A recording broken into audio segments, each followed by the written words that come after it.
இன்றைக்கி நம்ம 3 கேரட்டை பயன்படுத்தி வாயில் வச்சதுமே கரையிற அளவுக்கு சாஃப்டான ஒரு ஹல்வா எப்படி செய்கிறதுன்னு பார்க்க போகிறோம். இந்த ஹல்வாவில் நீங்கள் வெள்ளை சர்க்கரையோ ஃபுட் கலரோ எதுவுமே சேர்க்க வேண்டாங்க. ஹல்வா சாப்பிட்றதுக்கு அவ்வளோ ஒரு சாஃப்டாகவும் அருமையான டேஸ்ட்டாகவும் இருக்கும். ஹலோ ஃப்ரெண்ட்ஸ், வெல்கம் டு சமையல் டிலைட்.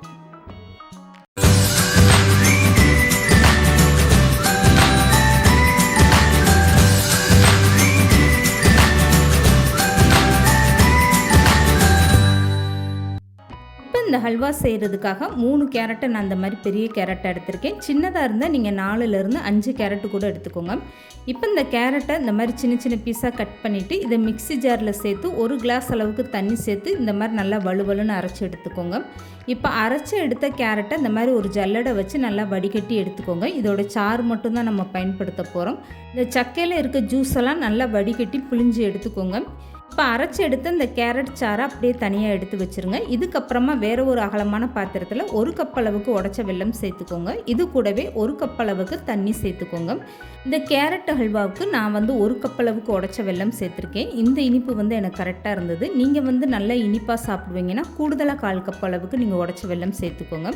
இப்போ இந்த வெள்ளை கரைசலில் தண்ணி சேர்த்து இது நல்லா கொதி வந்ததுமே வடிகட்டி தனியாக எடுத்து வச்சுக்கோங்க. இப்போ அதே பாத்திரத்தை நல்லா கழுவிட்டு அரைச்சி வச்சுருக்க கேரட் சாறை அளந்து சேர்த்துக்கோங்க. 1/2 கப் அளவுக்கு இந்த கேரட் சாறு நான் சேர்த்துருக்கேன். இப்போ நான் இன்னுமே ஸ்டவ் ஆன் பண்ணலை. ஃபஸ்ட்டு இந்த மாதிரி நீங்கள் கேரட் அரைச்சி வச்சுருக்கதை சேர்த்துட்டு இது கூடவே 1/2 கப் அளவுக்கு கார்ன்ஃப்ளவர் மாவு சேர்த்துக்கோங்க. இப்போ ஸ்டவ்வை ஆன் பண்ணாமல் நீங்கள் இந்த கேரட் சாரோட கார்ன்ஃப்ளவர் மாவை நல்லா இந்த மாதிரி கரைச்சி விட்டுருங்க. ஸ்டவ் ஆன் பண்ணிட்டீங்கன்னா உங்களுக்கு ஹல்வா கெட்டி கெட்டியாக விழ ஆரம்பிச்சிடும். இந்த மாதிரி நல்லா கரைச்சி விட்டதுக்கப்புறமா இதுக்கப்புறம் வடிகட்டி வச்சுருக்க வெள்ளை கரைசல் தண்ணியை சேர்த்துக்கோங்க. அதையுமே இந்த கப்பில் அளந்துட்டு சேர்த்துக்கோங்க. இப்போ இந்த வெள்ளை கரைசல் தண்ணி 2 கப் அளவுக்கு எனக்கு இருந்துச்சு. இந்த வெள்ளை கரைசலை அப்படியே கேரட் சாரோட நான் சேர்த்துக்கிட்டேன். இதுக்கப்புறமா ஸ்டவ்வை மீடியமாக வச்சுட்டு நீங்கள் இந்த மாதிரி ஹல்வாவை நல்லா கலந்து கொடுத்துருங்க. வெள்ளை கரைசல், கேரட் சாறு, கார்ன்ஃப்ளவர் மாவு எல்லாமே ஒன்றா சேர்ந்து மிக்ஸ் பண்ணதுக்கப்புறம் தான் நீங்கள் ஸ்டவ் ஆன் பண்ணணும். இப்போ கைவிடாமல் இந்த ஹல்வாவை இந்த மாதிரி கலந்து கொடுங்க. கார்ன்ஃப்ளவர் மாவு சேர்த்துருக்கிறதுனால ஹல்வா சீக்கிரமாகவே கெட்டியாக ஆரம்பிச்சிடும். இப்போ இது கூடவே 1 ஸ்பூன் அளவுக்கு ஏலக்காய் தூள் சேர்த்துட்டு ஸ்டவ்வை நல்லாவே குறைச்சி வச்சுட்டு இந்த மாதிரி கலந்து கொடுங்க. ஹல்வா இன்னுமே கொஞ்சம் கெட்டியாகி வரணும். அது வரைக்கும் இந்த மாதிரி நல்லா பொறுமையாகவே கலந்து கொடுங்க. இப்போ இந்த ஹல்வாவில் சேர்க்கறதுக்காக 5 ஸ்பூன் அளவுக்கு நான் நெய் எடுத்திருக்கேன். உங்களுக்கு நெய்யோட டேஸ்ட்டு பிடிக்கும்னா நீங்கள் கூடுதலாக கொஞ்சம் நெய் எடுத்துக்கோங்க.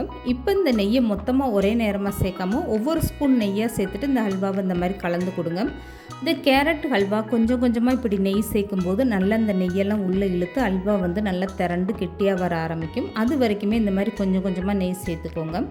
இப்போ இந்த கேரட் ஹல்வாவில் நம்ம ஃபுட் கலர் எதுவுமே சேர்க்கலை, வெள்ளை சக்கரை எதுவுமே சேர்க்கலைங்க. உடைச்ச வெல்லம் தான் சேர்த்துருக்கோம். இப்போ இது கூடவே 10 முந்திரி பருப்பு நீங்கள் பொடிசாக கட் பண்ணிவிட்டு சேர்த்துக்கோங்க. இது கூடவே ஒரு 5 பாதாம் பருப்பையும் பொடிசாக கட் பண்ணிவிட்டு சேர்த்துக்கோங்க. இப்போ ஹல்வாவை இந்த மாதிரி நல்லா கலந்து கொடுத்துட்டே இருங்க. இப்போ பாருங்கள், ஹல்வா பாத்திரத்தில் ஒட்டாத அளவுக்கு எந்த அளவுக்கு நல்லா சூப்பராக திரண்டு வருது பாருங்கள். இந்த ஹல்வாவை நீங்கள் இப்படியே எடுத்து வச்சு கூட சாப்பிட்லாங்க. இல்லை பீஸ் போட்டு சாப்பிட உங்களுக்கு பிடிக்கும்னா இந்த ஹல்வாவை அப்படியே ஒரு டிஃபன் பாக்ஸில் நீங்கள் சேர்த்துக்கோங்க. இப்போ எந்த பாத்திரத்தில் நீங்கள் ஹல்வாவை செட் பண்ண போகிறீங்களோ அதில் கொஞ்சமாக நெய் தடவிக்கோங்க. இதுக்கு மேலே கொஞ்சமாக கட் பண்ண முந்திரி பருப்பு, பாதாம் பருப்பு தூவி விட்டுக்கோங்க. அப்போ ஹல்வா நீங்கள் பீஸ் போடும்போது உங்களுக்கு மேலே இந்த முந்திரி பாதாம்லாம் தெரியும். சாப்பிட்றதுக்கு நல்லா அருமையான டேஸ்ட்டாக இருக்கும். இந்த மாதிரி ஒரு ஆரோக்கியமான ஹல்வா நீங்கள் எவ்வளோ வேணாலுமே செஞ்சு கொடுக்கலாங்க. இதில் கொஞ்சம் கூட ஃபுட் கலர் சேர்க்கலை, வெள்ளை சக்கரை சேர்க்கலை, உடைச்ச வெல்லம் தான் சேர்த்துருக்கோம். இப்போ ரெடி பண்ணி வச்சுருக்க இந்த ஹல்வாவை அப்படியே டிஃபன் பாக்ஸில் சேர்த்துக்கோங்க. இப்போ பாருங்கள், இந்த ஹல்வா கொஞ்சம் கூட பாத்திரத்தில் ஒட்டாமல் எந்த அளவுக்கு ரொம்பவே சூப்பராக வந்திருக்கு பாருங்கள். இதுக்கப்புறமா நீங்கள் அப்படியே இந்த ஹல்வாவை செட் பண்ணி வச்சுட்டு 1/2 மணி நேரம் கழித்து நீங்கள் எடுத்து பாருங்கள். இப்போ 1/2 மணி நேரத்துக்கு அப்புறம் நான் அந்த ஹல்வாவை பீஸ் போட்டு காட்டுறேன் பாருங்கள். டிஃபன் பாக்ஸில் ஒட்டாமல் ரொம்பவே சூப்பராக வந்திருக்கு பாருங்கள். உங்களுக்கு எந்த சைஸில் வேணுமோ இதுக்கப்புறமா நீங்கள் அந்த அளவுக்கு பீஸ் போட்டு எடுத்து வச்சுக்கோங்க. அவ்வளோதாங்க. 1 வாரம் ஆனாலும் இந்த ஹல்வா கெட்டு போகாது. சாப்பிட்றதுக்கு அவ்வளோ ஒரு சாஃப்டாகவும் ரொம்பவே சூப்பராக இருக்கும். இப்போ இந்த ஹல்வாவை ஒன்று கையில் எடுத்து நான் பிச்சு காட்டுறேன் பாருங்கள். எடுக்கும்போது எந்த அளவுக்கு நல்லா சாஃப்டாக சூப்பராக வந்திருக்குன்னு பாருங்கள்.